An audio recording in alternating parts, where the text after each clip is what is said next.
Seeing it's 6 p.m., I'd like to call the October 7th, 2020 regular meeting of the Kenai City Council to order. And if you are able, would you please rise and join me in the Pledge of Allegiance? I pledge allegiance to the flag of the United States of America and to the republic for which it stands, one nation, under God, indivisible, with liberty and justice for all. Welcome everybody here this evening. Clerks, please call the roll.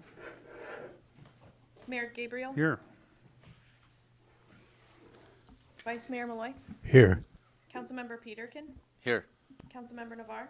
Here. Councilmember Glendenning. Here. Councilmember Naxtat. Here. Councilmember Petty. Here. Mayor Gabriel, you have a quorum. Thank you, Madam Clerk. Council, before we get to agenda approval, I'd like to draw your attention to a laydown you should have in front of you with requested revisions to the agenda packet. Action, remove item G3 from the consent agenda. Non-objection to Majestic Gardens LLC. Marijuana license renewals, postponement memo. This was requested by the city clerk. Pleasure, Council. Vice Mayor Malloy. Thank you, Mayor Gabriel. Move to approve the agenda with the requested revisions to the agenda and packet listed by the mayor and request unanimous consent. Second. Thank you. Unanimous consent was requested. Is there any objection? Could I ask a question? Councilmember Navarre.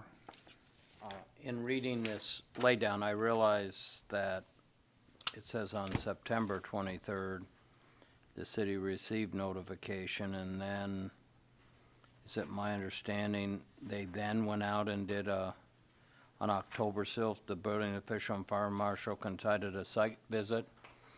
I'm just a little concerned that, we're not working with the businesses. Either the control board says here it is, and there's not enough notice, and you're putting the businesses, and I guess I'd like to know what all our objections are. I knew you could do, normally like alcohol for their sales tax. I haven't seen a lot of, businesses, bars, and others come under this same, where they run out and do an inspection, and then it delays the process. And I'm just wondering, what guidelines are we using, and even in the future? Because I haven't seen it used in the same way when the liquor license is renewed, so. I guess would it be appropriate to amend the motion for approval to move this from the consent agenda to the regular agenda and put it on the floor? Okay. If you guys approve the motion that Vice Mayor Malloy made, it will be removed from the consent agenda, and you'll have an opportunity to talk about it when it comes up on the agenda. Okay, so we're not totally removing it from the. We're removing it from the consent agenda, from the which consent, but will it'll still leave be it on on the agenda. Very good. That's what I was wondering. So at that time, I think it'd be appropriate, Councilmember Navarre, to address that. Unanimous consent was requested. Agenda approval. Is there any objection? Seeing none, the agenda is approved. Next up, we have consent agenda. Councilmember Naxtat. I move for approval of the consent agenda, request unanimous consent. Second. Is there anybody from the body that would like to make any amendments to the consent agenda at this time? Seeing none, I'll ask the clerk to please read the consent agenda into the record. Thank you, Mayor Gabriel. Tonight on your consent agenda, you have the approval of the regular meeting minutes from September 16th, 2020, submitted by the city clerk. You have approval of bills to be ratified brought forth by administration.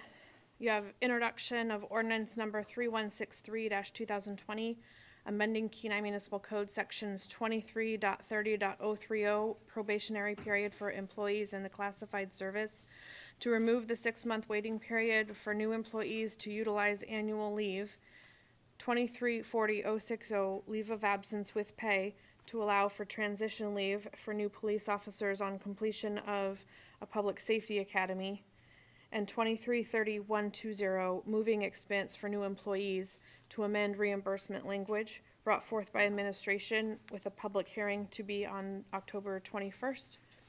And introduction of ordinance number 3164-2020, accepting and appropriating a grant from Marathon Petroleum Foundation to purchase firefighting tools, brought forth by administration with a public hearing on October 21st. And that is your consent agenda. Thank you, Madam Clerk. Is there anybody from the general public that would like to speak to any item that is on the consent agenda which was just read by the clerk? Seeing none, we'll bring it back to council. Unanimous consent was requested. Is there any objection? Seeing none, the consent agenda is approved. Next up, scheduled public comments. We have none. Unscheduled public comments. Is there anybody from the general public that would like to address the council at this time on any item that is not on the agenda or consent agenda? Seeing none, we'll move to public hearings and open with public hearing D1, resolution number 2020-80, amending the city's grant disbursement program utilizing funds from the Coronavirus Aid Relief and Economic Security, or CARES Act, to increase the grant amount under the Individual Assistance to Commercial Fishers Program, authorizing the city manager to enter into an agreement with the Peninsula Community Health Services of Alaska, PCHS, for mental health services in Kenai, and authorizing a budget transfer in the COVID-19 CARES Act Recovery Fund. This is requested by administration. Pleasure, council. Councilmember Naxton. Thank you, Mayor. I move to adopt Resolution 2020-80. Second. Is there anybody from the general public that would like to speak to resolution number 2020-80 at this time? Seeing none, we'll bring it back to council. Vice Mayor Malloy. Thank you, Mayor Gabriel. I have to make a disclosure for purposes of a ruling from the mayor on conflict of interest. For the part of this resolution that relates to the agreement with Peninsula Community Health Services of Alaska for mental health services in Kenai. Peninsula Community Health Services is one of my firm's clients, and they provide mental health services and dental services and regular medical care to the uninsured population and people eligible for Medicare and Medicaid on the peninsula. And what my relationship with them is, and it's something that I disclose in the financial disclosure statement, is it's just an as requested. So I provide advice to the board and administration as requested. And sometimes they refer contracts to me for review. And that's rare. It's usually when there's a problem with the contract or the contract's pretty vague or something like that. In this situation, I first learned of this by reading the resolution. This is not a matter that the organization referred to me for any kind of advice or anything like that. I did talk to the city manager who said there was an agreement, but again, that wasn't referred to me in any matter. So, I don't have any, I'm not going to personally receive any money for the agreement between the city of Kenai and and PCHS, which if I don't have a conflict of interest review, that I would certainly support, because we've previously put it out for RFP and didn't get any bids at all. So, that's what my disclosure. So I'd request a ruling from the chair on whether I have a direct or indirect financial interest that would preclude me from voting on the resolution, because it contains that part. Thank you. Thank you, Vice Mayor Malloy, for disclosing that, and I appreciate the heads up that you gave me earlier today. You answered the question that I did have, if they had a direct beneficial benefit as it relates to this resolution, and you're saying you don't. So I will rule that you. Correct. I will rule that you can participate. Thank you. So we now thank you for that. Now we have that on the floor. Is moved. And I think at this point, ask the administration to give us an overview of this. I think would be appropriate. Thanks, Paul.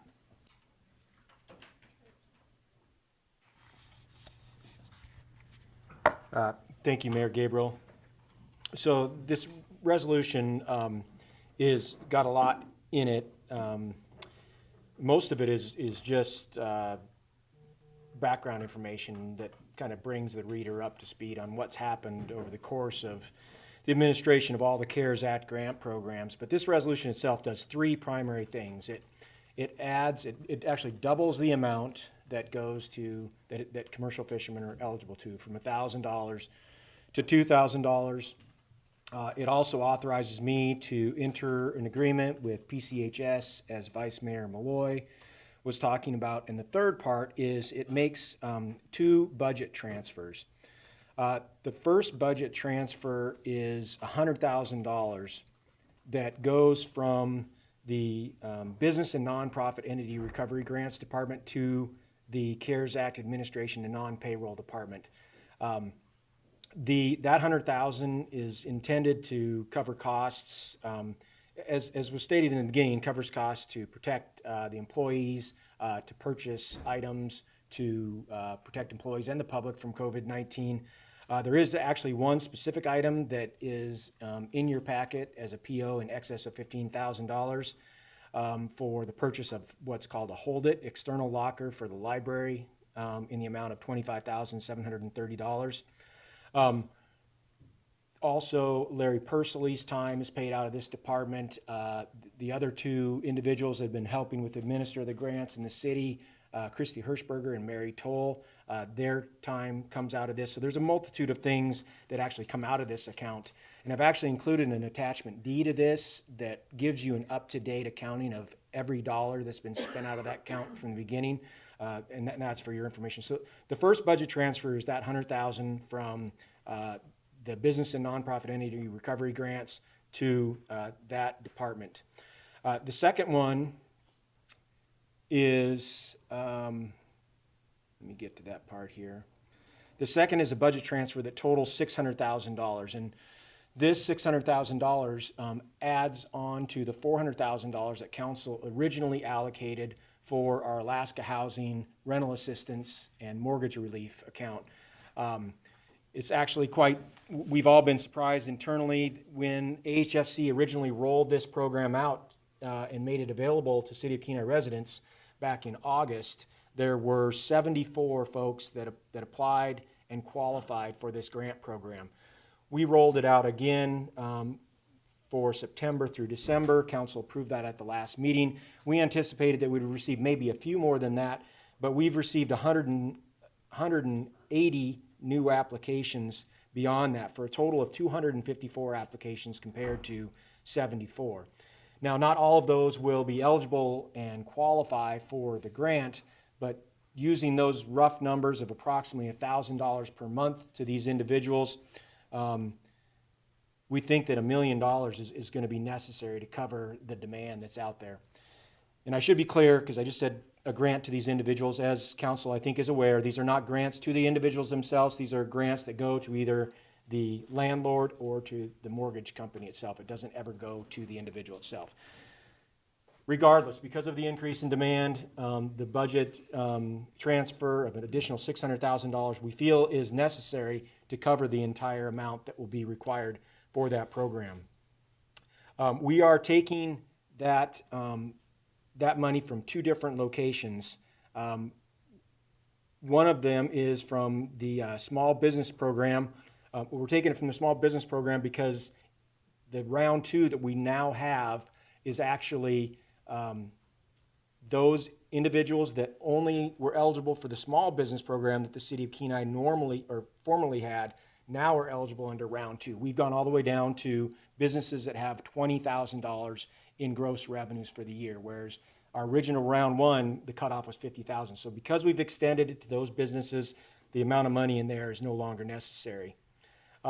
We've also moved $75,000 from the commercial fishermen allocation. The first round of commercial fisher grants, we only paid out $22,000. We're doubling that amount, but even with that, we're confident that $75,000 in that account is going to be sufficient. And then the remainder is coming from the first responder and incident management team payroll department, which is the department that we pay the police, fire, and dispatch from. Right now, we're comfortable that we have enough money allocated in that account to cover us probably close to through October. And as we continue to move through this and we better recognize where the different buckets have extra money, in all likelihood, we're going to be able to transfer additional money back into that account to help continue to pay for payroll beyond October. So that's what this resolution does. We've attached 3 attachments to it, attachments B, C, and D. B is a current budget of the different accounts that we have. C is a reflection of what those accounts will look like if this resolution passes as it's drafted. And then the third one, like I said, is an attachment D that shows all the money that's been expended out of that non-payroll account. So that's what I have. Happy to answer questions. Thank you, Mr. Ostrander. I guess just probably a reiteration of a point that was made earlier when we started approving the grant funding, because I'll disclose at this point that my wife and I do have a commercial fishing operation, but wanted to make that clear again that the legal opinion of Mr. Scott or Mr. Bloom is that council members that apply, even though there may be council members that have businesses that are eligible for some of these grant fundings that we're approving, that necessarily didn't have to have a disclosure for those. Is that correct, Mr. Bloom? Thank you, Mayor Gabriel. I'd always encourage council to disclose any potential conflicts, but because the grant program affects the community widespread and not an individual council member or just an individual council member and a few others, I don't think it's a conflict that would prohibit a council member from voting on it. Thank you. Mr. Peterkin. Thanks, Paul. I was just not too in-depth, but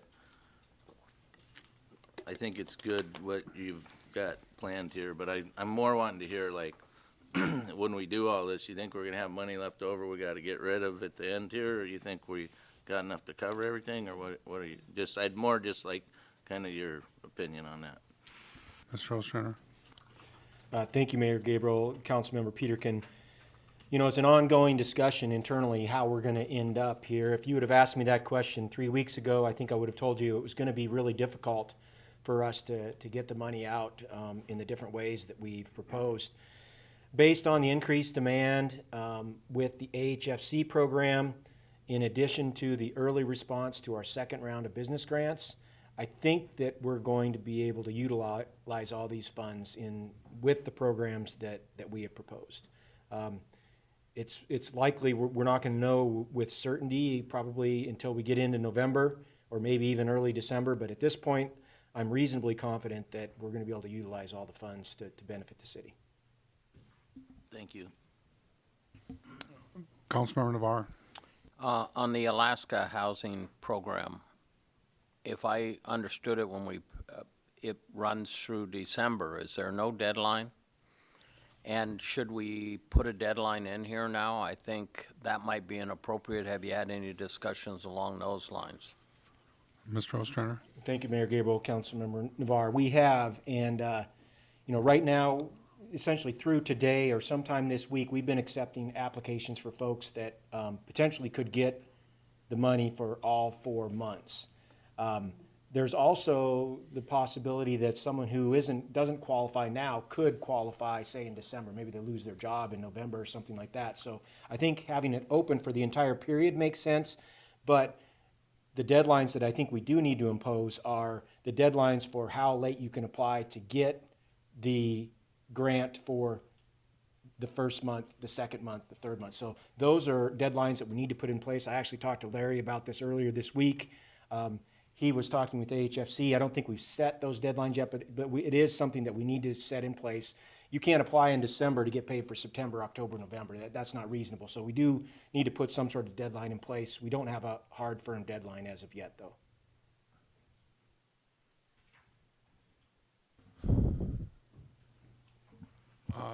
Councilmember Glendenning. Yeah, thank you, Mayor. Yeah, I'm heartened to see the acknowledgement of our fishers in town and the ability to accommodate their needs. And for me, that's the highlight of this resolution. And you've put some thought into it, and I can see that. And on behalf of the fishers, thank you. Vice Mayor Malloy. Thank you, Mayor Gabriel. Yes, I too support this resolution. Appreciate administration bringing it forward. Like Councilmember Glendenning, I'm happy to help support our commercial fishers. I support the funding for the mental health services, and it's great to have some money to help people with their housing issues. Also, I want to recognize Mr. Persley, who's in the audience here today, and thank him for joining our team. On the other items, round two, I have had, like I'm sure the rest of us, a lot of positive feedback from businesses in the community, getting about the city getting money out to businesses so quickly, and the program that the administration put together with Mr. Persley's help, and also a lot of comment that from some of our business owners that now they're actually able to pay themselves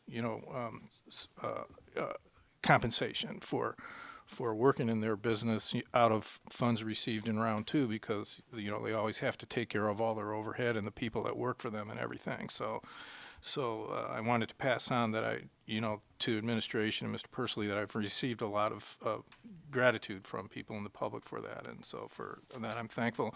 And I also appreciate especially attachment D, which gives us kind of an accounting of where we were at, what our revenues were, and what our expenditures are. It's kind of similar to the presentation, although a lot more concise, that we got from KPEDD, at our last meeting. So I appreciate that. So support the resolution. Thank you. Councilmember next then. Yeah, I too will be supporting this resolution, and I found the resolution itself, just as far as the document, it was a lot of information in there, and I'd read through it a few times until I got to the end, really, where with attachment D and E, D and C, or C and D, it really pulled it all together, and that made it very clear and very easy to understand. And then I could go back through. I think you referred to it as a rope type, where it just kind of goes through. But anyway, the document's very good, and I appreciate that accounting, so we know where the money has been, where it's going to be, and so forth. I appreciate also the money going to the fishers, and that my personal contacts the last few weeks have been with some individuals regarding their rental or mortgage, and actually I've had a couple of there were ladies, they actually they were crying because they had this available to them, and there was all this stress in their lives, and there's just a lot of people like that, and that's why your numbers are so much higher now. There are a lot of people that are vulnerable in that respect, and they're taking advantage of it, and I think they should, and it'll help them through. And I think some of our businesses too, the lights are on, you drive by and you see them on, so everything must be okay, and it's not necessarily. And they're relying on some of these funds to get them through, and it's getting darker here, it's winter, and you know what that kind of means, and this is the time. So let's get the money going. Thank you. Any other further discussions or question for Paul? I guess I would have to say, I'm going to piggyback on the council member next that here to say, one of the points that he made, that people being stressed out. In one of the things I've heard, read papers and heard anecdotally that, younger people might be more affected, and have, needing some help to get through some of the issues related to COVID that they're dealing with. And I guess my question is there, and I'm glad, that we were able to get a contract in place with PCHS for the mental health portion. I know you guys worked hard on that, and I was glad to see that. Is there going to be any outreach or, something that'll kind of notify or let people know that this funding is available if they feel the need to utilize it? Thank you, Mayor Gabriel. There will certainly be outreach that once the contract is signed.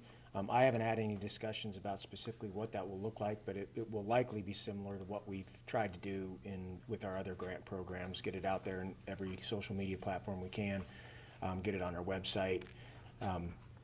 There may be some additional things we can do to try to reach out, and I would I guess I would hope, and I haven't had the discussion with PCHS, but I would hope they would let folks also know that this program is available through the city of Kenai for folks that might already be, going PCHS. Yeah, certainly they, they have their, networks for sure, so that's kind of was the thought that I was going through their mind, if they could, help blast the message out there, because, for a lot of people, I think especially if they can't afford it, they might not take advantage, but if there's a program available where they can take advantage of, mental health sessions with a professional, that, that might be something they could take advantage of, so would certainly recommend it if people are to the point where they're struggling that much emotionally.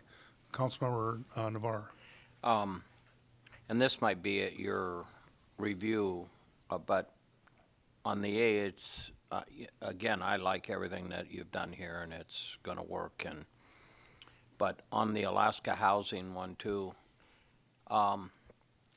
it's my understanding people really haven't been approved yet, or it hasn't, they haven't been following through on moving them to the next stage. What's that timeline? And only I hate that we have a nice program for them, and landlords are saying, when am I gonna receive it? And, it does take the pressure off those that are really impacted. Yep. Mr. Ostrander. Thank you. Through the mayor, Councilmember Navarre, it has been slow going. Larry gave me an update this morning of all of the applications that we've received so far. I believe there's only been 30 checks issued. So it has been slow going. And Larry might be able to expand on this a little bit, but I have a sense that AHFC probably was a little surprised with the demand as well. I know Larry does talk to them twice a week, and he's certainly encouraging them to work through it. It's a big lift for them, and quite frankly, I'm incredibly thankful and also impressed with their willingness to do this at no cost to the city. They didn't have to, but they extended that offer to us and to Soldotna, and I believe also to Wasilla. So I know that they're behind it. They're trying to get it done. It's slower than we'd like.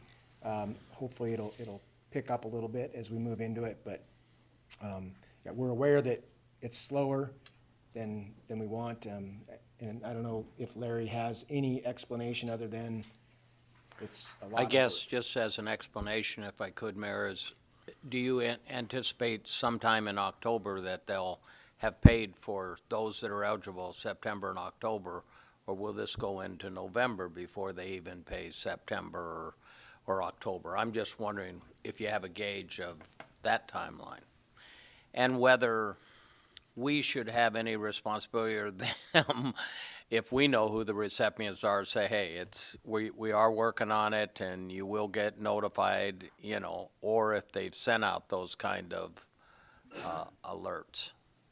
Mr. Ostrander. And through the mayor, Councilmember Navarre, I know that we do have folks that contact the city requesting, where's my application, where is it in the process, and we can let them know that it has been received and that it's being processed. And again, I have not talked to AHFC, and I don't know if Larry has talked to them specifically about this, but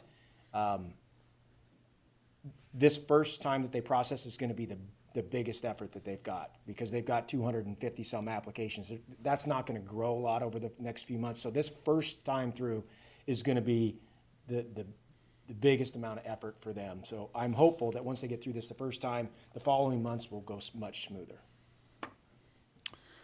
Any other questions of administration's deliberation comments?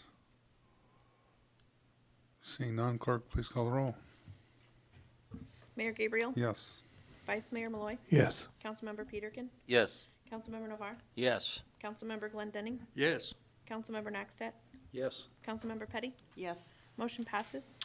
Thank you, Madam Clerk. That brings us to item F1, unfinished business, ordinance number 3155-2020, increasing estimated revenues and appropriations in the Airport Improvements Capital Project Fund and accepting a grant from the Federal Aviation Administration for the Phase 1 construction of a new sand storage facility requested by administration. And I will say that there is a clerk's note here attached to this at the September 16th meeting. This item was postponed to the October 7th, 2020 council meeting. A motion to enact is on the floor. And in addition, there is a substitute ordinance associated with this. Vice Mayor Moy. Thank you, Mayor Gabriel. I'll move to amend ordinance number 3155-2020 with substitute ordinance number 3155-2020. Second. Any discussion on? Request unanimous consent. Thank you. Unanimous consent was requested. Is there any objection? Seeing none, we are now dealing with ordinance number 3155-2020 substitute. And with that, Mr. Ostrander, could you give us a sort of an overview of what we've got going on here, size of the building, where it's going to be located, and some general information? Yeah. Thank you, Mayor Gabriel. So this is a sand storage and snow removal equipment storage facility. It'll be constructed at the Kenai Municipal Airport. And the total project cost is just over $2.8 million. It's a 5,600 square foot structure. It is quite unique in design in that because it is sand storage, the foundation and the concrete requirements are far beyond anything you'd see in typical construction. But what this ordinance does is it appropriates the money for the grant from the FAA. And as you recall, we've been waiting for some time to get notification from the FAA on how exactly this funding would work. And this is a perfect example of how being patient can really pay off, because as you'll see in the ordinance, we're getting approximately $1 million more in FAA funding than what we had anticipated. So as the FAA closes out their fiscal year, their federal fiscal year, a lot of times there's money in buckets that have been unspent, and they were able to find a lot of that and supplement this project with that. So the end result is that the total contribution by the city for this project has decreased substantially. So by the time this project is completed, again, total project cost of approximately $2.8 million. We're anticipating that the total contribution from the city will be under $60,000. So it's going to be a great addition to the airport. We've needed a sand storage building for a number of years because sand freezes in the winter and it's very difficult to work with. And then a location where we can also store our snow removal equipment inside during the winter was needed as well. So really good project for the airport, and because of the FAA and the work that they did, we're getting it at a much lower cost than what we had anticipated. Okay, I do have a follow-up question. So where on the airport is it will it be located? Thank you, Mayor Gabriel. And Mr. Curtin could probably explain better than I, but it's north of the terminal. I can't recall if it's on the north side or the south side of. So if you're standing on Willow,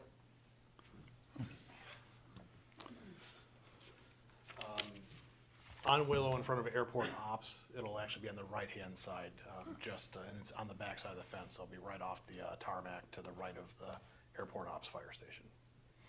So there's a small urea building there that's currently, it'll be adjacent to that. So the Forest Service is on the adjacent lot, will be in between. Okay, so it'll be over towards the ARF building? Yes. Yep. Okay. Yep. Okay. Thank you, Mr. Curtin. Any other questions of administration? Comments? I guess I wanted to comment, maybe, you know, when you get to about a 70% plan completion, could you blast you know, when you get about that from, if this is approved from HDL, we could get a look at it. It's always kind of neat to see, you know, plans for, like, I think we've done it to just about all our bigger projects, the city shop, the terminal and all that, so, thank you. Councilmember Naxton. I guess it was sort of follow up on where we were with the design and timing for that. If we're going to be doing construction this winter with this concrete, or is that going to be a next spring thing? Mr. Ostrander. Thank you, Mayor Gabriel. Councilmember Nax said I'll take a shot at that. So the design for this is complete. Oh, it is. So we have the design completed. The Orion Construction is actually has been awarded the construction bid for this. So, once this is passed, we'll give a notice to proceed that would allow them to start. So they could start this month. Now, I think that it's an operational decision on their part, whether they want to get started now or push everything off to the spring. It's really their option because there's a window, I believe through October of '21, they have to complete the project. So it may be that they decide to start in the spring and complete the whole project at that point, but they could potentially start as early as this month. Well, very good. I guess I misread that. Now I come to think of it. Any other questions of administration? Discussion? Clerk, please call the roll. Vice Mayor Malloy. Yes.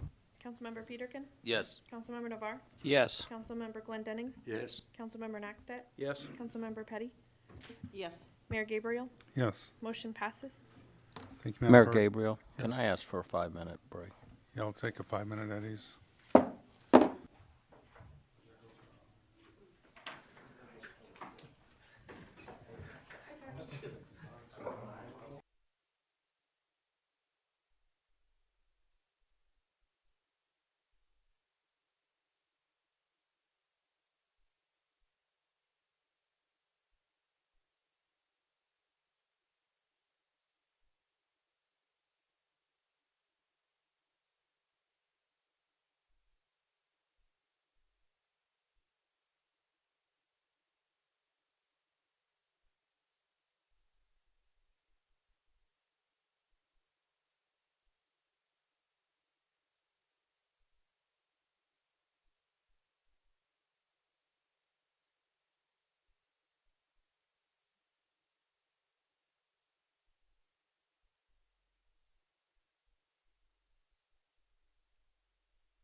Bump bellies? Sure, baby.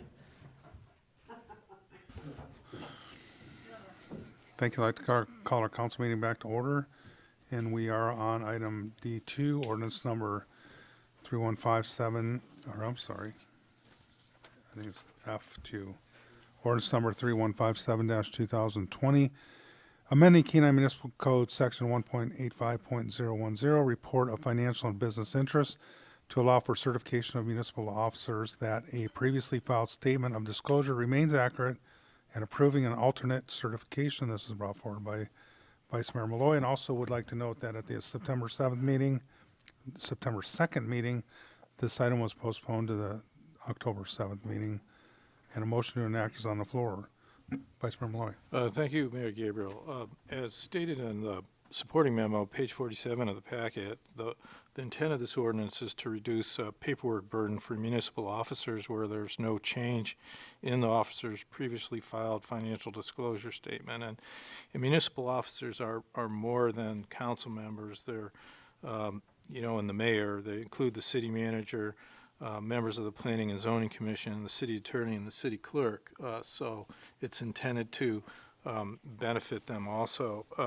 At our last meeting when this was postponed, the last time it was up in front of the council, there was a discussion about maybe other amendments that could be made, but in discussions that, Councilmember Nexted, Councilmember Navarre and I had with the city clerk, it was apparent that anything else would result in a lot more burden, paperwork burden and review burden for the city clerk. So this is just a simple fix where if there is no change, a simple one-page statement could be filed, and then there's with that, there's a little burden on the city clerk, and so I respectfully ask for your support. Thank you. Any other discussion on ordinance number 3157-2020? Seeing none, clerk, please call the roll. Councilmember Peterkin? Yeah. Councilmember Navarre? Yes. Councilmember Glendenning? Yes. Councilmember Nextet? Yes? Councilmember Petty? Yes. Mayor Gabriel? Yes. Vice Mayor Malloy? Yes. Motion passes. Thank you. Council, we're now on item G3, which was pulled from the consent agenda. Action approval, non-objection to the renewal of a retail marijuana store license and a standard marijuana cultivation license. Oh, I'm sorry. Sorry. We're on item G2, action approval. Purchase orders over $15,000 requested by administration. Pleasure, council. Vice Mayor Malloy. Go ahead. Move to approve purchase orders over $15,000. Second? Request unanimous consent. Thank you. Unanimous consent was requested. Is there any objection? Seeing none, purchase orders over $15,000 are approved. Next, we have item G3, action approval, non-objection to the renewal of the retail marijuana store license and a standard marijuana cultivation license for Majestic Gardens LLC. So I previously noted this was pulled from the consent agenda. I guess we'll start off with Councilmember Navarre. Sure, I guess I would ask the administration, one of my concerns here is, I've seen it before where they give a 30-day notice for them to correct it. I just want to know what's different with the marijuana than normal alcohol places, and that they've already been in business. I know that they haven't opened up the cultivation aspect of it, or that's my understanding, but in reading the paperwork.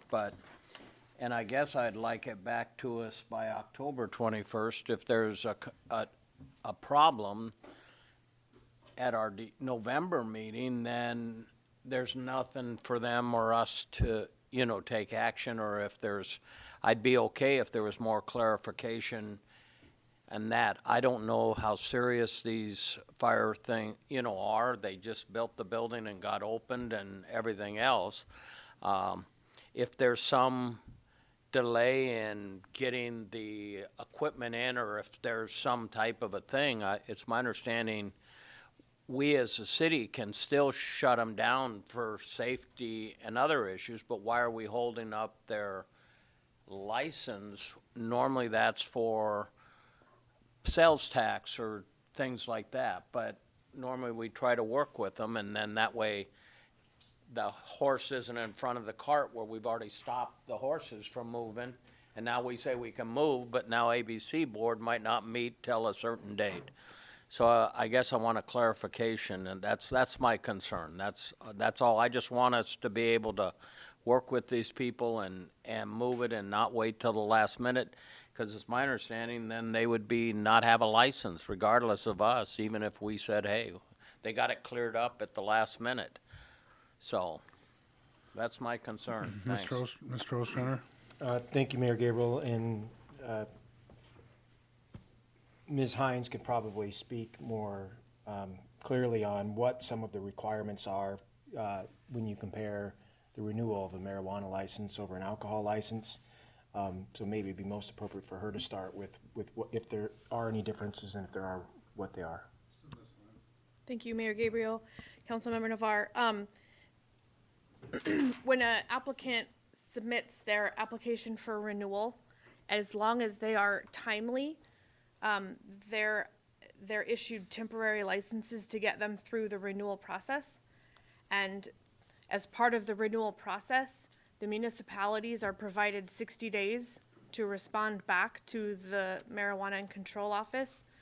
So our notification is what starts that clock ticking, which was September 23rd. So we have until November 22nd to reply back with our either non-objection or a conditional protest.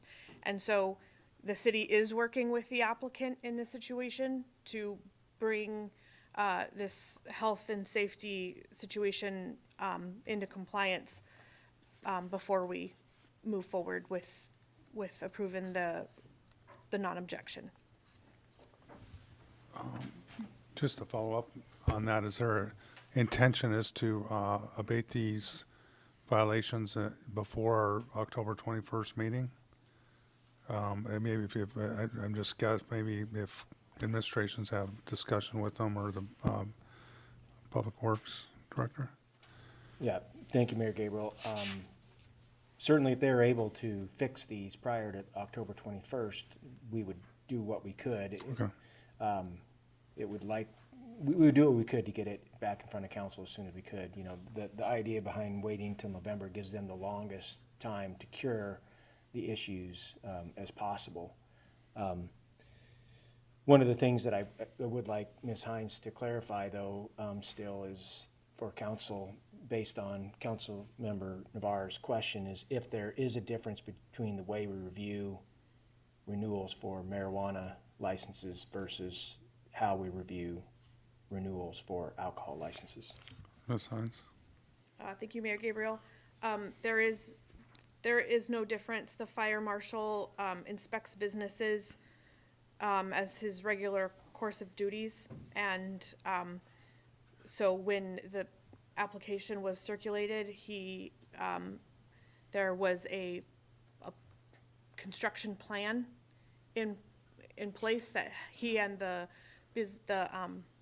building inspector had reviewed, and when a few days later they went out to inspect as a regular course of duties and discovered these fairly significant violations, and so are working with the applicant to bring them into compliance. Thank you. Councilmember Navarre?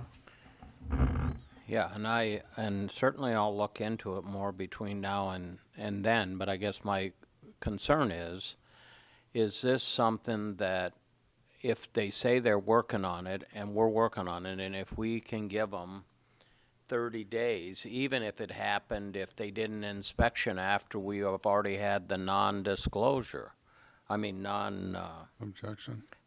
Objection. Because the city does have the ability, regardless of if you're licensed by the state to sell marijuana or alcohol, just like you are in a restaurant or whatever, if you're now in serious violation of some fire code or something, we can close the place down until they get it cured and still not jeopardize their license. I'm just trying to figure out how the steps work, and is there ways that the city doesn't have to say, hey, we're not worried about this non-objection. If they don't get it cured up, we'll take these steps. But they say they're working with us. I just don't, that's heavy hand of the administration I'm a little concerned about. Under, just for this renewal, when we already know some of the hoops that, and I'll appreciate the clerk saying that they give them a temporary license, and I don't, just tell, I believe the November, I don't know when their license renewal is, and so, but again, I'll look into it. Those are just some of my concerns. I just don't know why we're not working with them and saying, hey, well, we don't have any objection. You say you're gonna clear this up, you have it in writing. If you don't, we're, the city, gonna shut you down until you do. It don't matter that you have a permit to sell marijuana. I guess that's my concern. Vice Mayor Malloy. Yeah, I had a question for the city clerk also. So the recommendation is to postpone indefinitely, which would kill it, and then the last opportunity is the November 4th council meeting to put it back on the agenda. Why wouldn't we just postpone it to November 4th? Is that because it might come back to us earlier, or if you could help me with that, please? Ms. Hines. Thank you, Mayor Gabriel. The intent to postpone indefinitely would be to, yes, if it needed to come back earlier, then we would certainly bring it back earlier. Also, if they were unable to fix it to the fire marshal's requests, or get a sufficient plan in place with the fire marshal, it could be that the administration requests non-objection to the retail store, which could continue to be licensed, and potentially a conditional objection to the cultivation facility until the fire code issues were brought into compliance. So killing it by postponing it indefinitely, temporarily, gives the administration more flexibility Correct. in bringing it back? Okay, thank you. You've answered my question. Yeah, thank you for that. So I guess we would need a motion to, well, first of all, is there any other discussion on this?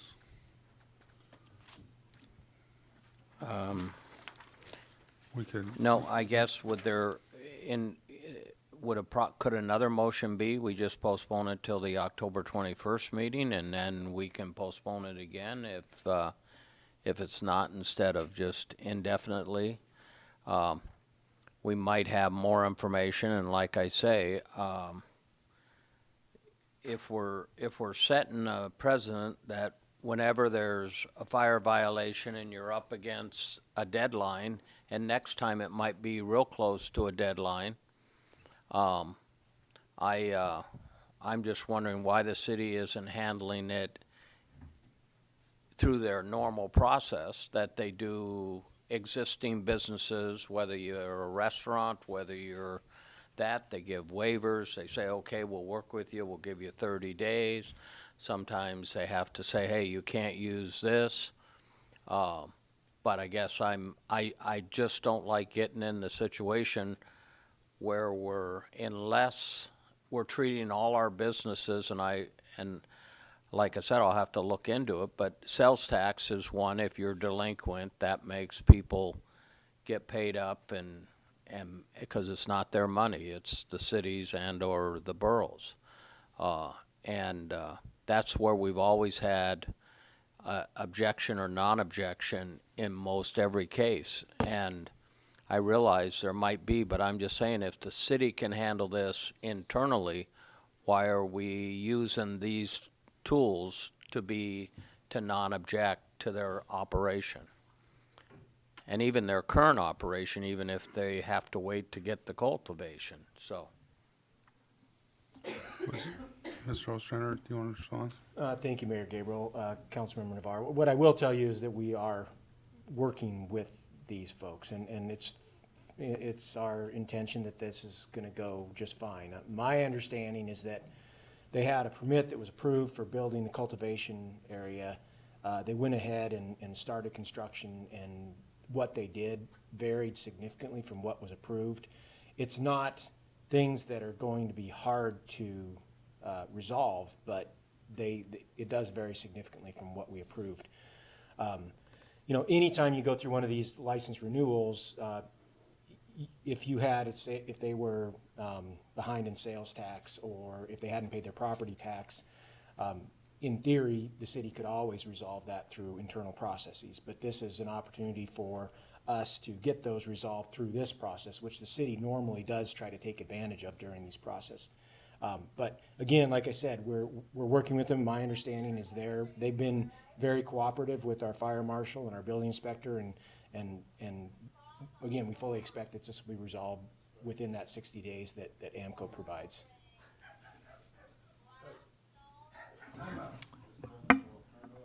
Yeah, could you turn your phone off? Thank you. Did that answer your question, Councilmember Navarro? I have. Oh, sorry, Ms. Hines. Thank you, Mayor Gabriel. We have used the conditional protest situation in 2 other situations. One of them was for a conditional use permit that did not exist in a situation that needed one, and another time was for a variance permit that had not been applied for a marijuana license. So we've used it on occasion when we've needed to, for more than just sales tax. Councilmember Malloy and then Glendinning.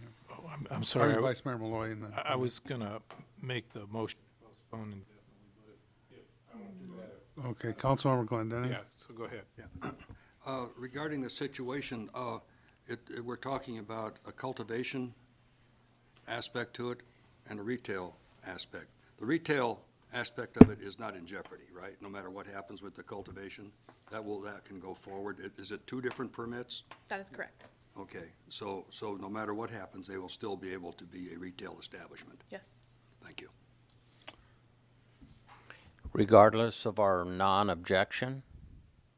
I mean, if we don't respond, then it's approved, so if we're gonna have, let's say they don't get it completed by November 22nd, are we gonna move for objection within the 60 days? I guess that would be a Mr. Ostrander question. Actually, I'll defer to Ms. Hines. Okay, Ms. Hines. We will be bringing it back before City Council, either the October 21st meeting or the November 4th meeting, to either issue a non-objection, 2 non-objections, or a non-objection and a conditional protest until such time as they can clear their fire violations.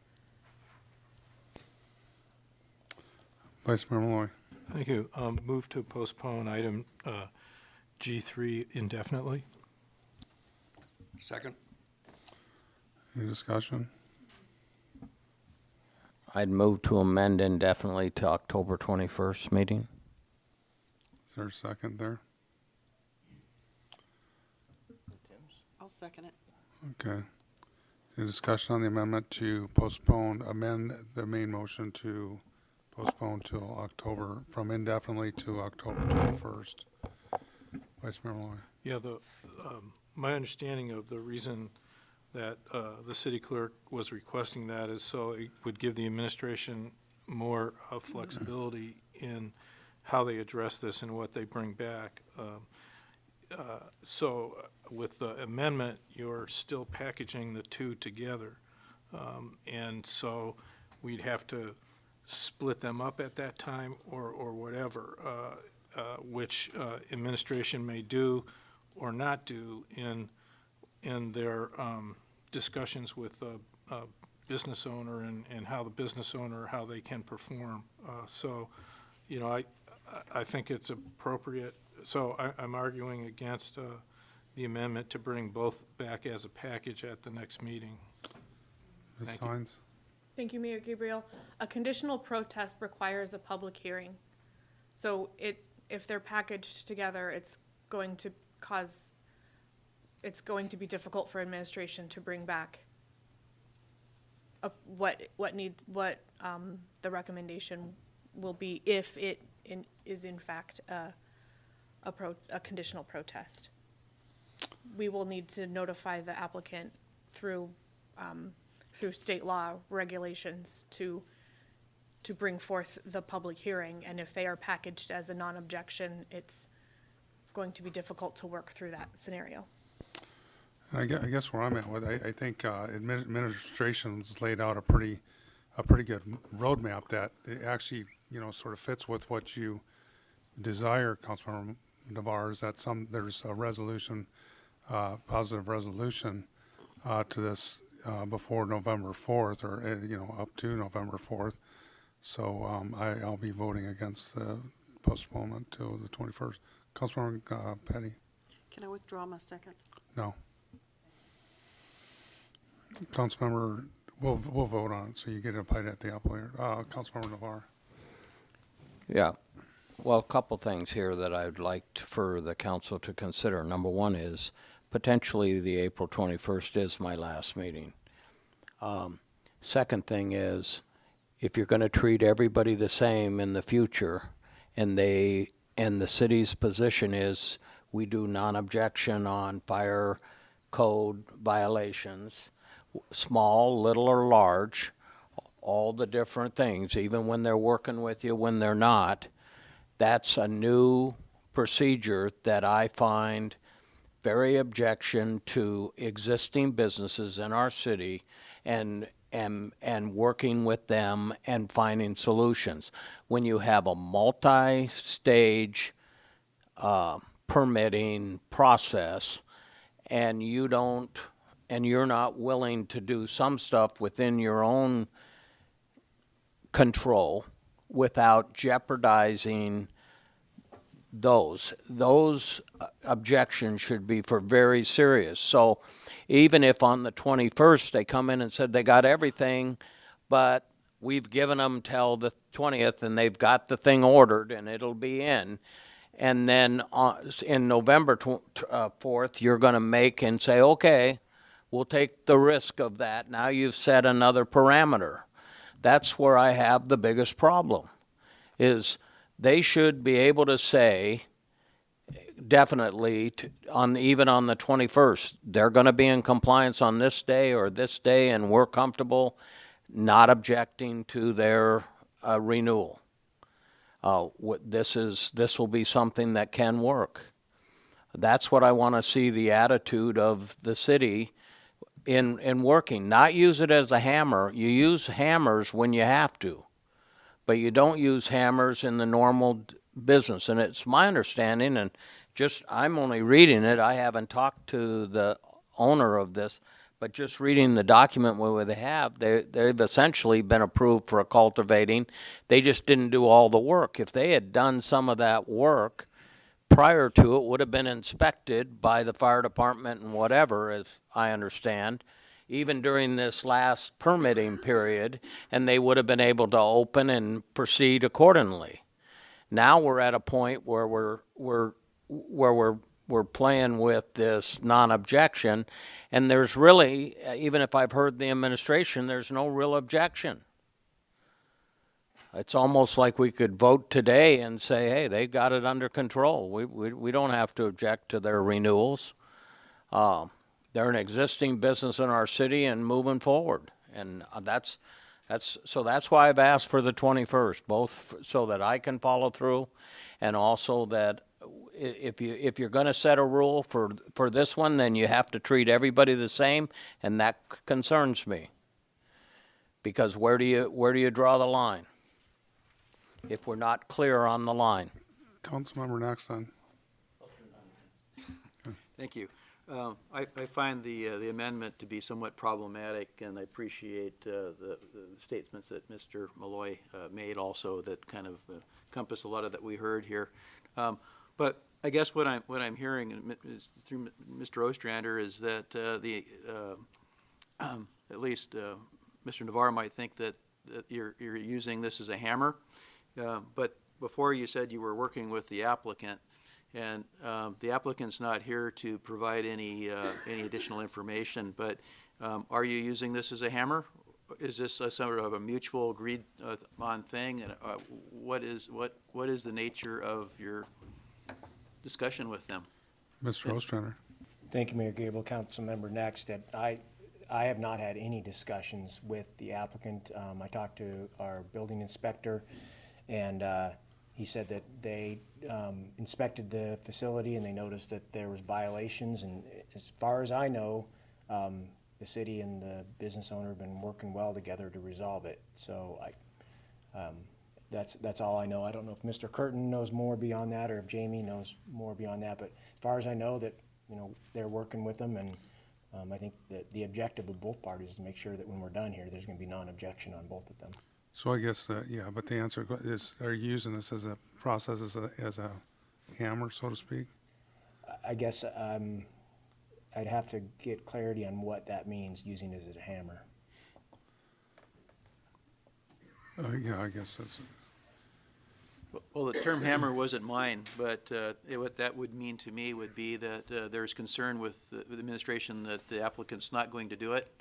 And that's when I would use a hammer, is when I feel that I need to use it as a threat, basically, that, like, and are we doing that? Thank you for that. Through the mayor, Councilmember Nackstead, as far as I know, that's not the scenario that we're in now. We're working with the applicant to make sure it's resolved, so it's not a threat of the applicant. As Ms. Hines said earlier, this was normal course of business inspection that we did, not related to this application, and it was realized at the time that they had begun building on the cultivation side and it just hadn't followed the approved building inspections. So. yeah, I get what you're saying, Councilmember Navarre. It was about treating business, but I think that it's not, we have to give administration latitude to be able to, and I don't know anything about this, the violations that are involved here, or what it's going to take to remedy those, or it sounds like they're working in conjunction with the applicant to come to resolution to move this forward. I think the applicant, I'm sure, is incentivized to become compliant to get his license. So I don't necessarily feel like, I guess to sum it all up, I trust administration is it would be treating everybody the same or fairly, but in order to make sure that the city's laws are followed too. So, Vice Mayor Malloy. Yeah, and, again, if you look at the timeline in the supporting memorandum, we got the notification that triggered this September 23rd, and it was yesterday that the inspection occurred, that where they noticed these violations. That's why we have a laydown with the proposal. And so when the agenda was set, they were packaged together because administration didn't have that information. And what the original, what the postponement just to October 21 would do would be give them less flexibility and the business less flexibility with how this is handled going forward. I mean, that affects the business also. So that's why I oppose the motion, and I would, it may be that we do have something on our next agenda relating to this, but it would be what's best for the business and the city going forward is my belief. That's why I oppose the amendment. Thank you. Is there any more discussion on the amendment to the main motion? Just a closing argument. Again, I understand that, and I heard the same conversation. My concern is in everyday business, I can tell you in the restaurant business, there's fire violations and that, and the fire department comes in. Sometimes you might have a fire, and they give you a certain time, and they'll say, okay, you can reopen, but you have to get this back in order by this time, and different things like that. And I've seen them work with them. My problem is, you're making a decision on non-objection to a license that,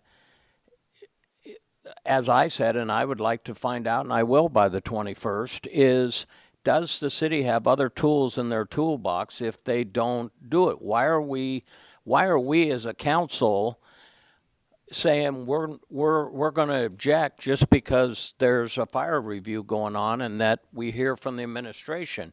If we have other tools in our toolbox without jeopardizing the process of a state agency that sometimes can be burdensome and sometimes doesn't hold meetings or can cancel meetings or something, and then the renewal process. Well, That's all Councilmember- I'm saying. I understand the administration's working. I believe they're doing everything they can. My concern is, why did this non-objection happen? And are we comfortable with that non-objection happening? I'm not.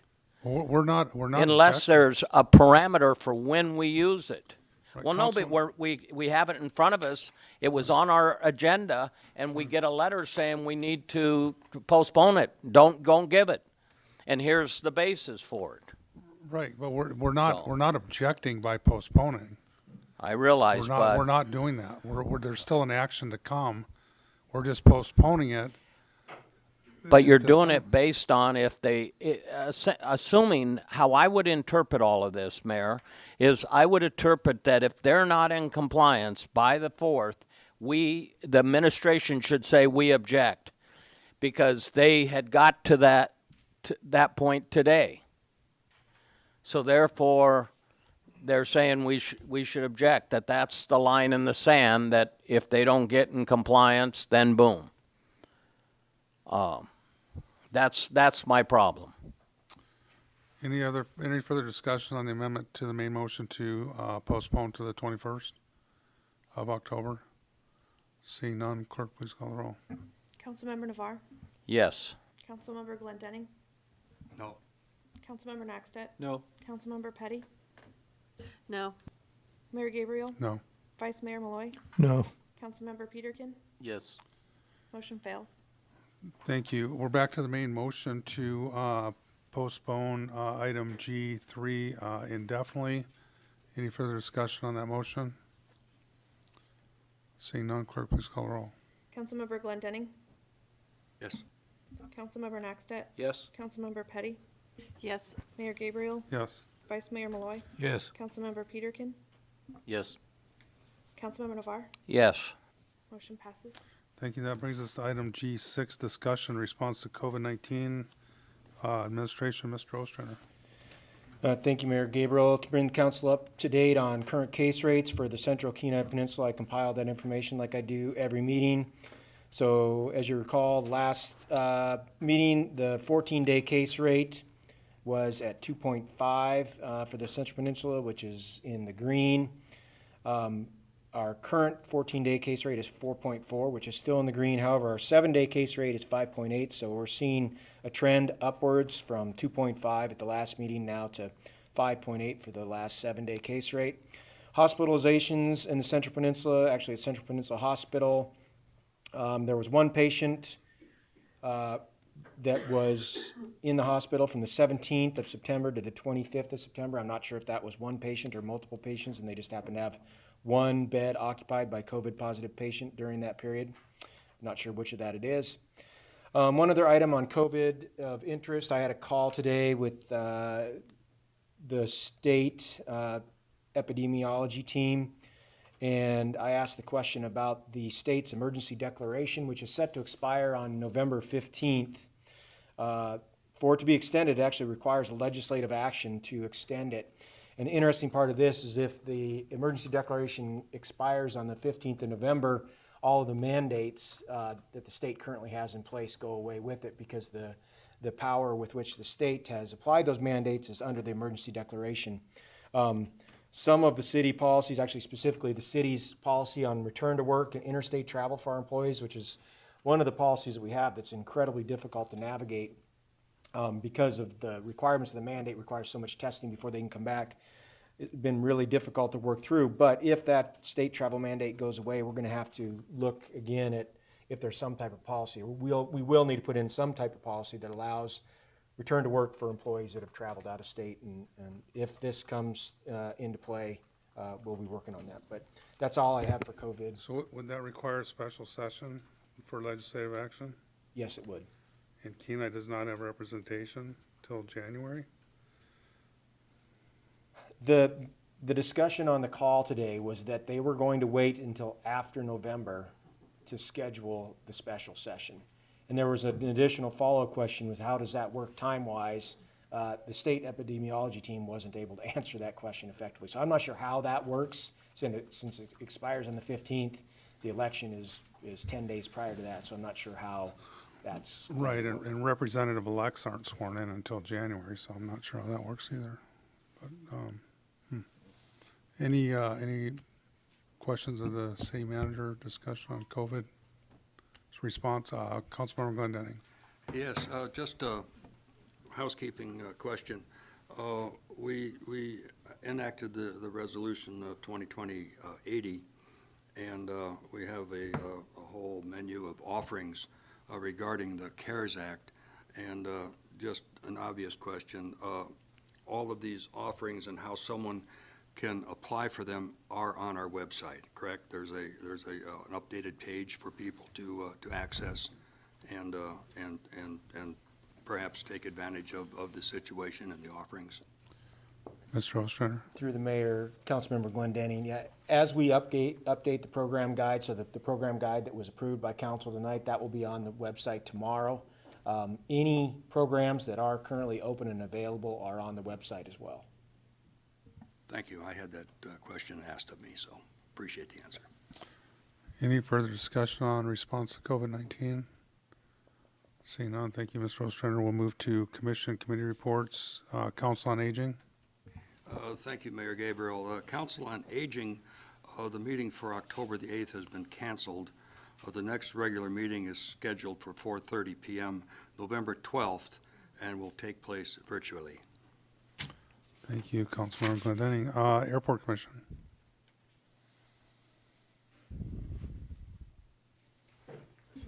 Thank you, Mayor. Their meeting was canceled. Tomorrow's meeting, the 8th. The next one is November the 12th. Thank you. Harbor Commission. No report. Thank you. Parks and Recreation Commission. Thank you. Not really sure, Jim. I think it says the 8th, but there's two the same color. Do you know? Oh, Harbor Commission. It's Monday the 12th. Thank you, Madam Clerk. Parks and Recreation. Thank you, Mayor Gabriel. Parks and Recreation Commission met October 1st. Discussion items was the follow-up on the tour of the parks, which the commissioners enjoyed. They do go visit parks every year, and different ones, and enjoyed watching people enjoy our parks. They also had a discussion about the success of the Kenai River Marathon, where there was participation exceeded expectations, due to COVID-19. There was a lot more participation than the commission had expected. There was a lot of expression by runners of gratefulness that the event wasn't canceled because they were all tired of virtual races. There was a lot of wind, but apparently the runners all enjoyed it. They also talked about the returned again during their own discussion to the subject of lack of campground in the city of Kenai.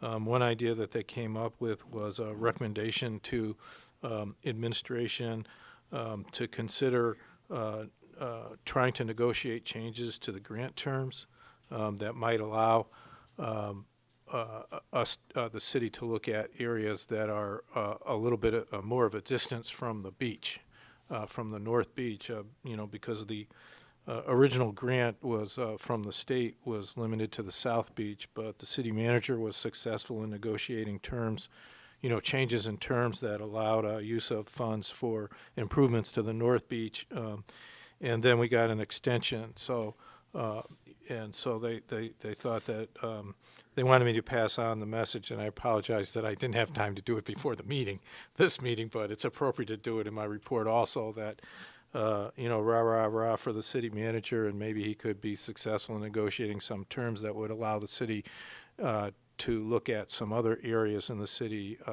and use grant funds for that purpose. Thank you. Thank you, Vice Mayor Malloy. Planning and Zoning Commission. Thank you, Mayor Gabriel.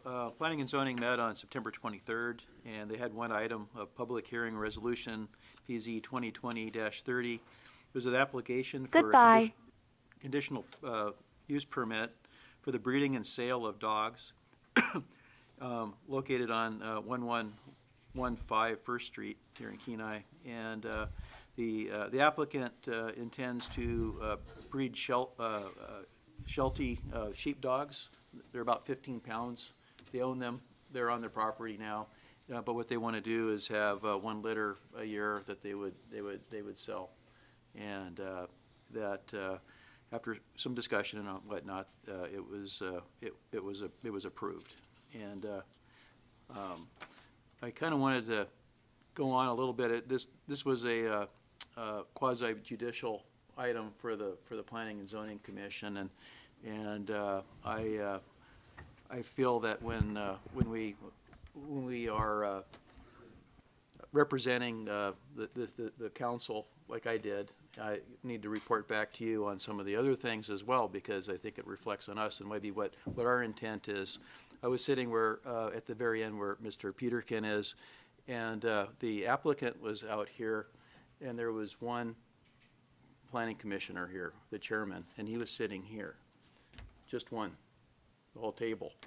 And there were 3 that zoomed in, but all there were rectangles, not their faces or them with their names in the corner. So it was rather difficult for this couple, I thought, and the whole process. And so at the end of the meeting, basically, I said that that the council takes it, to high importance that we actually are here if we can be.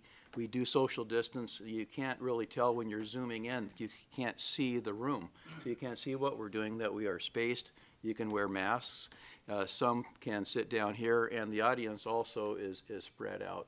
And that I thought that it was important for the Planning and Zoning to be here if they can be, and wasn't demanding of it. But it was a bit of a chastising on my part, I felt, and I really didn't get too much comment back. But I felt that it was a disservice to the public for maybe some of them not to be here if they could be. That's my concern. Plus, we couldn't see them. All we could see was Chairman Twait. It was rather empty. So I'm not sure where we need to go with that, if we need to go anywhere, but I'm just reporting that. What should we do? Well, yeah, what should we do? I don't think, what we've sort of given commissions, latitude to, conduct their meetings how they feel the most comfortable, whether it's that in person or hybrid, which the planning and zoning appears to be doing. I know of one planning and zoning member that did have, medical issue and wasn't, was that sort of work for him to be able to attend the meetings via Zoom. But what does concern me is that if they're doing the Zoom, that they don't have the camera on. I think they should at least have their face up there, so they are here maybe virtually. But when you just see a box with a name on there, you're sort of assuming they're there virtually. But I guess you don't really know if they don't ask any questions or just vote. So, that's, you know, I think maybe for some people, they might have a medical issue such as diabetes or maybe one of the risk factor type of concerns for people that for contracting COVID, and may have their own reason because of that to zoom in. I don't think it would be up to us to, you know, go down that road, I guess, so to speak. But I guess I'll open it up to council for discussion. It's not on the agenda, but something was brought up. Councilmember Peterkin. Well, I absolutely see what you're talking about, Henry, and I think it's a good discussion. I think that if people feel at risk, then they have that option to stay home, and it's a lot better for them to have their face on the screen than a triangle if they have a computer or whatever that allows them to do that. But I think that we should just encourage them to be here because, I mean, you got to take this pretty serious. I just think, and I figure at some point we'll be, you know, sounds like if what Paul's saying, if these things change and there's no health mandates from the state and as we're kind of coming out of it, then maybe we should say, okay, guys, unless you've either got it or feel at risk, you know, then you should probably be here. That's just my 2 cents. Councilmember Glendenning. Thank you, Mayor Gabriel. I too attended the meeting, and if I recall the head count, there was Chairman Twait, 3 attended Zoom, the rest didn't even bother to sign in. And I find that a little disconcerting. The Planning and Zoning Commission is a crucial function of our city administration, our management, how we administer processes within the city. And I would strongly urge people to come and attend these meetings in person. We have social distancing, and if someone has a health problem or whatever, there is ample flexibility for them to declare that and be excused from the meeting, or with the technology now, perhaps substitute themselves for a virtual presence. But to have city staff here, the testifiers, and not really a coherent interchange of ideas, I found to be a disservice to the city and to those who did attend and make the presentations on behalf of the city. Thank you. Any further discussion? I guess, would you guys, would you look at, you know, a letter to our committee commissions to encourage them to show up in person if they're able and feel comfortable to do that, Vice Mayor Malloy? You know, I guess I don't know if this has been a discussion item or should be a discussion item again on the Planning and Zoning Commission's agenda. I understand and share the concern of Councilmember Nexted as relates to their, you know, the quasi-judicial function if this was a conditional use permit, because especially if it was contested, apparently this one wasn't contested, you know, then that's a real problem if commissioners aren't here, you know. So I don't know about a letter to them as opposed to maybe you know, a message through our, you know, it could be put on their agenda for a discussion item, and a message through our liaison that we're encouraging them to meet to the extent they can, or at least have a majority of people here present, even if some can only participate by Zoom.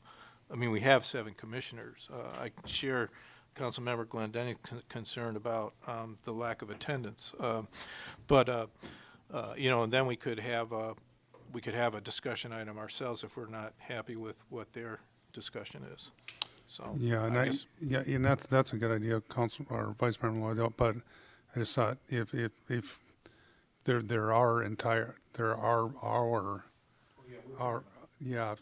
mean, they're advisory to us, so if you guys are comfortable, you know, a letter just comes from our whole body instead of just a liaison, just one person, but I guess we can just ask him to relay that as a message from the body, that we encourage them to attend, and at the very least, if they're gonna be Zooming, to have their you know, camera on so people can physically see them.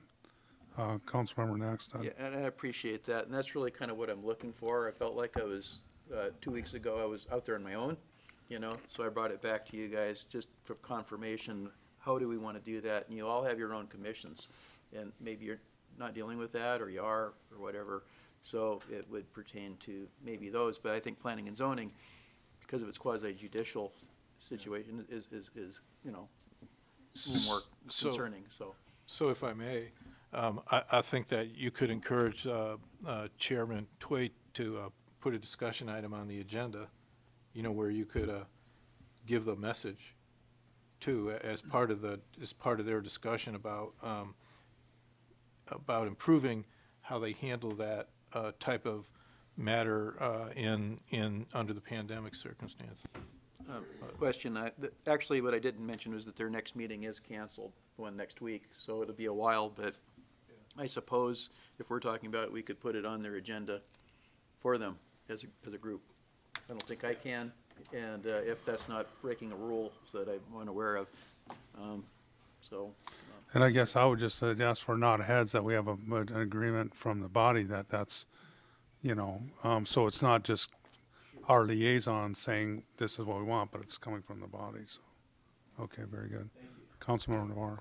Yeah, you know, it's a good discussion, but also, as you know, we're a body ourselves, and it's my understanding, just like the Planning Commission, we suspended the rules so that we can participate like this, and there'll be lessons learned. I mean, to me, as you're going through it and you see some real legitimate, potential even legal concerns that could come up, to me, you should move on them, but you should just give it to the administration or to legal to look at some temporary solutions, so you're not getting yourself, or if they feel that there are some potential legal issues that could come up, why we've suspended the rules and how best to change it with these concerns. And then at the same time, I think after this, you're going to have a whole new protocol on how to hold meetings, and technology has gotten a lot better and different things like that. So I don't know that it should not be addressed or wait for them to address it or the council to address it. I think you could give this concern to the administration, and they could work with the clerk and IT to say this new protocol for these meetings need to be put in place when you're sitting as a quasi-judicial body on an issue, until we get back to some type of normalcy.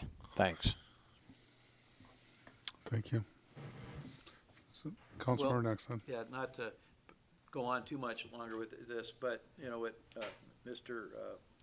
Navarre said, you know, I wasn't so sure that it was administration's job. It would be more ours, based on under our direction. So I wasn't sure if that would be how we'd want to do that, although perhaps a little legal advice on ramifications of having one person, you know, zooming on a quasi-judicial item.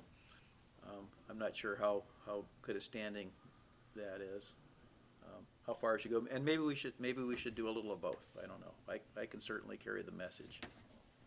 Thank you. I think that's what we're kind of in agreement with right now. I'm sorry, Mr. Bloom. Thank you. I think as far as, just to answer your question, Councilmember Next said, as far as standing and, you know, the ability to participate via Zoom, I mean, the court is holding at least misdemeanor trials via telephone, so I think we're one step ahead of them. Okay, thank you. That brings us to Beautification Committee. There's no report, and our next meeting is on Tuesday, October the 13th. Thank you. Mini Grant Steering Committee, there is no report. But since we're on the subject, I'm just going to start out my mayor's report by just asking council to not engage with your cell phones while we're meeting. Please wait till it breaks. We do try to fit at least 1 or 2 breaks during our meeting, but I believe we should not be, playing on our cell phones while we're conducting our city business. And with that, I'll go to got a pretty short report today, condensed. I did meet with the auditors today who are auditing our city finances just before the meeting.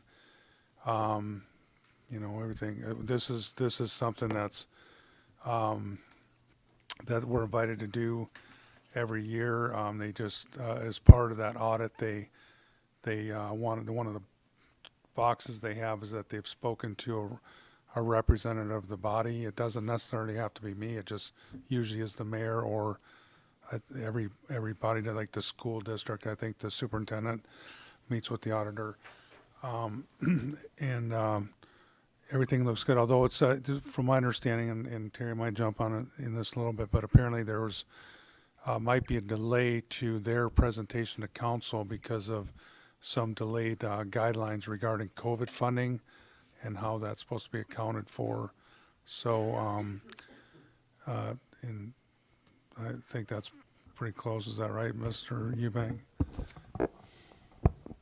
Yeah, thank you, Mr. Mayor. So the federal government hasn't released the audit guidance for the auditors yet on the CARES Act. It was supposed to be released sometime here in early October. So they may not be able to complete their field work on that program since it's a major program for us this year. And if they can't do that, then they won't be able to issue an opinion. So it's not like it's going to be isolated to the city of Kenai. It's going to be any entity that's received a significant amount of CARES Act funds and creates a single audit. So, thank you. So what I'd just like to extend to the members here is that they're open to meeting with any of our council, and they'll be here tomorrow. So they extend that invitation. If you'd like to meet with the auditors, ask any questions that you might have, just ask that you just maybe call Jamie here. They meet right in our conference rooms where they do the audit. So if you want to give her a call and maybe set up a time, if that's something you're interested in. And then the last thing I just wanted to mention was I know the election was yesterday.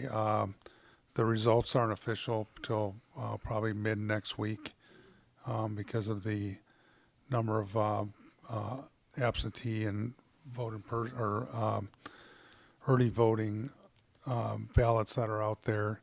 It sounds like this was a pretty high participation level election, at least for the borough of the city of Kenai. So I was going to see in a extraordinarily high number of absentee ballots. Double usually what you get, Madam Clerk?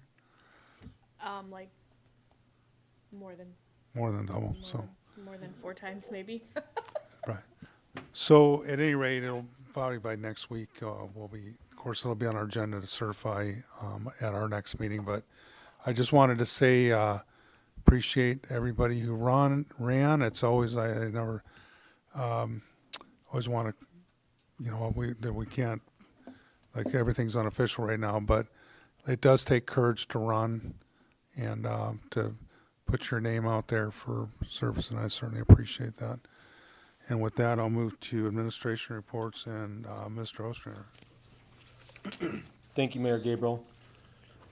So I'm continuing to meet with the small group that is working with AML on the state fiscal policy and recommendations to the state. To this point, it's been primarily just backup information. We've been discussing where the state fund balances are at, looking at budget comparisons year over year, historically what those budgetary numbers look like. Interesting fact on that is if you account for inflation and for population growth, the budget from FY 2020 is almost identical to the budget in 1978. So budget that we have right now is quite comparable to what the budget was over 40 years ago. Also been looking at comparisons with other states as far as taxes in the other states compared to the state of Alaska. Looking to identify where possible budget cuts could occur, and also looking at the identification of sources of revenue. I did want to throw out there, you know, I feel that my participation on this group is beneficial to the city of Kenai. I think it's good to have a voice from the city on that group rather than not. But I also want to throw it out there, if council has concerns about my participation on this, I'd like to know that. Again, I think that there's a ton of value. It's a really good group. It's a small group. I think there's 5 of us that are working with Nils. Ken Alper and another staff member of AML, but I certainly want to throw it out there if there are any concerns that council has about my participation there. Ultimately, what you're going to find is that this group will recommend to AML, and then AML will ultimately, as a group, decide what they're going to provide to the state as far as recommendations. I'm interviewing candidates, actually 3 candidates on Friday for the planning director. Hope to find a good one out of those 3 and get them hired as soon as possible. Did want to give a short summary on the Kenai Silver Salmon Derby. It was the most successful derby we've had. I think that next year, actually, based on the participation with Chamber, is going to be even better. But there's going to be a check written to the Kenai Community Foundation for habitat projects on the river, approximately $6,300. So really good. We paid out almost $4,000 in prizes this year, so it was a success all around. The only bad part was the fishing was really poor, but there's actually been some discussion about moving to August because the fishing has been so poor in September the last couple of years. Maybe that might even improve participation, but overall a huge success this year. Speaking of the chamber, I go to all the chamber board meetings. They have them the first Thursday of every month. I went to one last Thursday. Really good board meeting that we had. You know, the new executive director of the chamber has been engaged with the city from almost day one. She's already brought up 2 opportunities for us to collaborate together. I'm supposed to meet with her on Wednesday of next week. Christine met with her yesterday. She's really excited about growing the relationship between the chamber and the city, and the board themselves seems to be really engaged and excited about her coming on. One of her employees that's been in charge of the collection for the last 3 years actually had a meeting with Christine, and she has big ideas on how that collection can be improved to draw people into Kenai, draw people into the visitor center. The collection hasn't been changed for about 5 or 6 years at all, so she's really looking to spice it up and really make it something that people want to come and see. So it's early, but the working relationship between the chamber and the city over the last few weeks or month has been excellent. I wanted to give an update on the DOT bike path along bridge access. So I'm trying to determine if there's a path to allow us to allow conversations during the legislative session last night, so we can get we can basically be in charge of both the design and construction of the project. DOT administration is pushing really hard for us to sign the agreement. Council has not given me approval to sign the agreement, so I don't plan on signing the agreement at this point. I'm really trying to figure out a way to push this to the legislative session. Interestingly enough, the agreement that they did send me says that our 9.03% match for the design portion of the project is $165,135, although my calculations indicate that should actually be $46,860. So there's a discrepancy of $120,000 or so there. I have a meeting with them tomorrow to work through that discrepancy, but again, the whole match amount and when those are due, it seems to be a moving target. Bluff erosion project, city did send a $350,000 check to the Corps. We've been working back and forth on some additional letters of intent.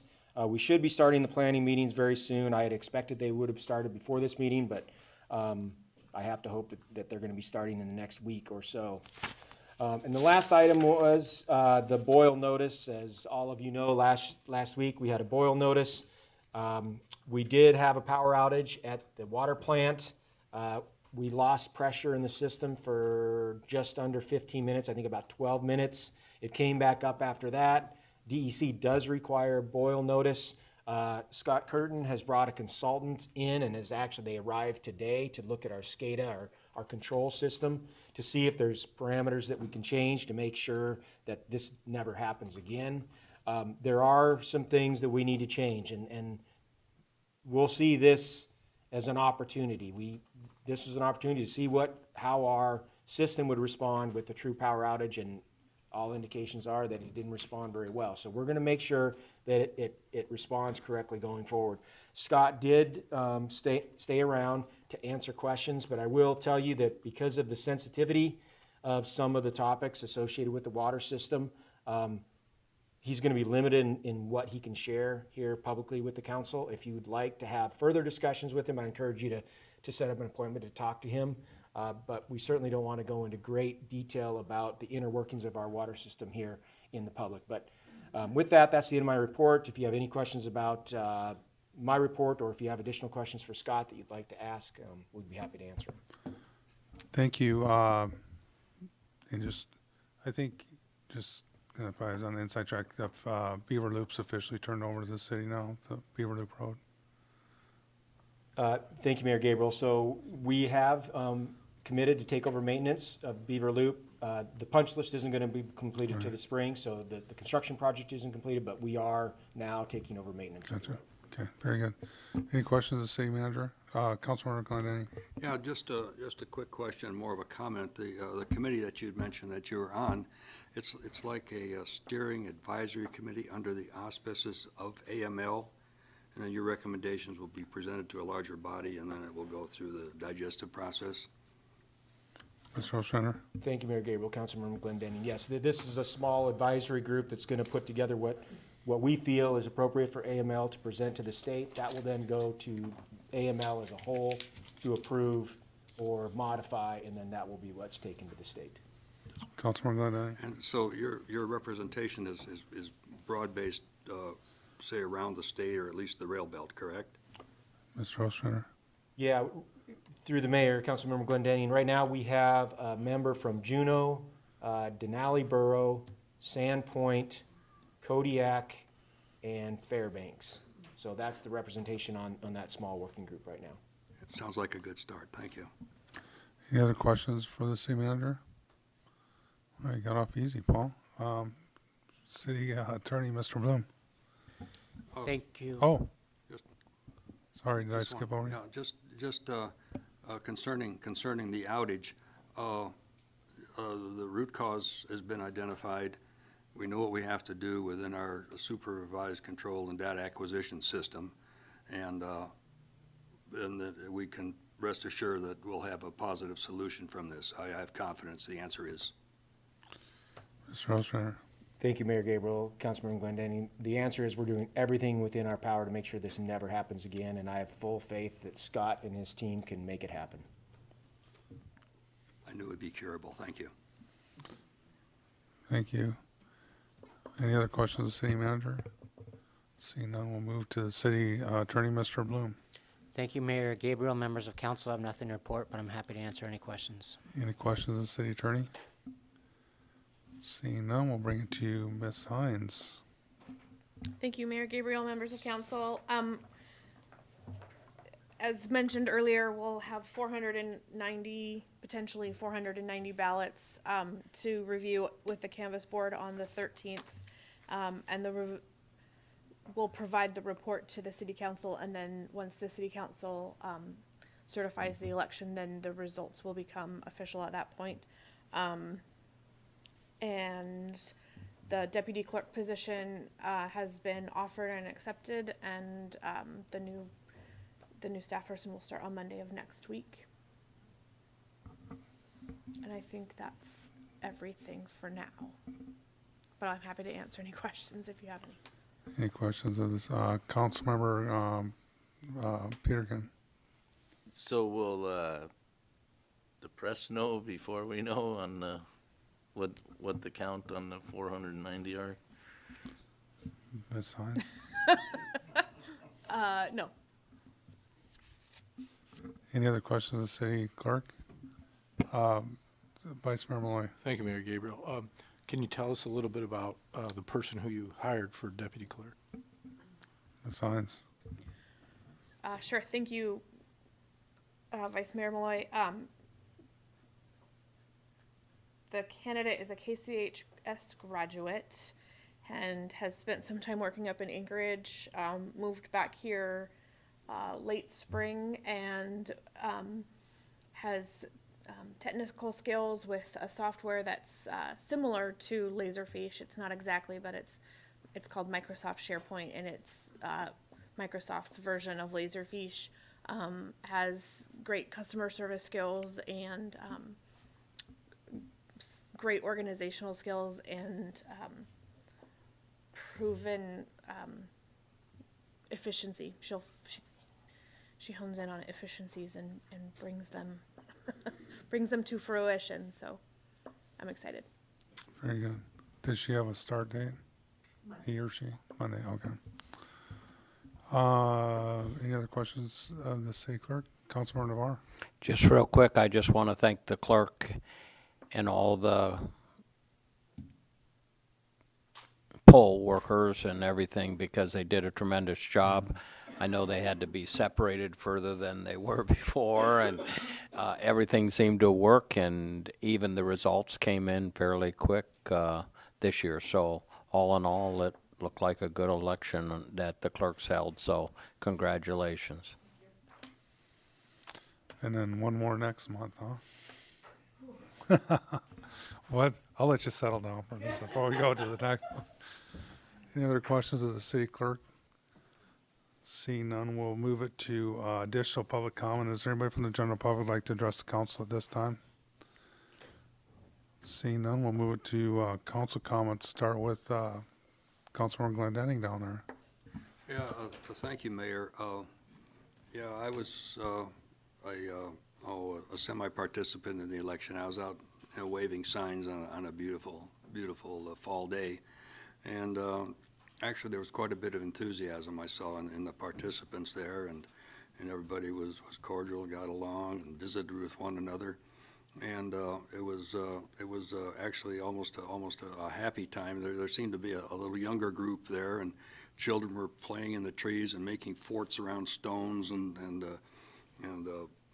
foundations for signs and stuff. And it was just pleasant to hear that giggle and laughter in the background. And I again acknowledge the superb work that Clerk World did in organizing this election, and thanks to them for coming through again in fine style, even in these difficult situations. Thank you. Thank you, Councilmember Navarre. Well, I thank the clerk and everybody. So yeah, it was thanks to everybody. As you made the comment, it takes a lot of courage for people to run and to participate in the process. And so, but I'll hold most of my comments for next meeting. Thanks.